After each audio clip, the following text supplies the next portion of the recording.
Si vous circulez en Île-de-France, il va y avoir du changement sur le périphérique et certaines portions d'autoroute A1, A13, A12 avec des voies réservées. Notez bien cette date, 3 mars. Ce sera à partir du 3 mars, c'est-à-dire après les vacances scolaires. Une voie sera dédiée au covoiturage et au transport en commun avec aux heures de pointe. Ils seront les seuls autorisés sur la voie de gauche. Après la limitation de la vitesse à 50 km/h, cette nouvelle mesure ne fait pas du tout l'unanimité. Reportage Europe 1 de Geoffrey Branger.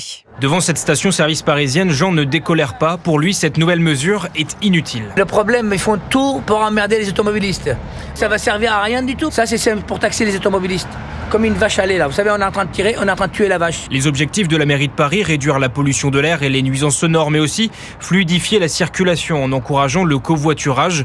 Une option qui permettra de circuler sur la voie de gauche, mais qui n'est pas envisageable pour tout le monde, comme l'explique Anne. Par rapport à mon métier, je suis jamais amenée à transporter des gens. Je peux pas covoiturer quelqu'un. Je vais m'habituer, comme on s'habitue à tout un tas de mesures qui sont de façon arbitraire et antidémocratique mises en application sans qu'on nous en informe. Antonin, lui, se satisfait que les véhicules d'urgence puissent circuler plus librement. Je pense que c'est bien, voilà, on sait qu'il y a beaucoup de bouchons, etc. Et puis ces gens qui travaillent, je trouve ça très bien qu'ils puissent en bénéficier. Mise en place de cette mesure le 3 mars, mais avant d'être verbalisée à hauteur de 135 € en cas de non-respect, la mairie de Paris l'assure, il y aura une phase d'expérimentation et de pédagogie de 2 mois jusqu'au 1er mai. 2 mois donc pour ne plus circuler sur la file de gauche aux heures de pointe. Reportage Europe 1 de Geoffrey Branger.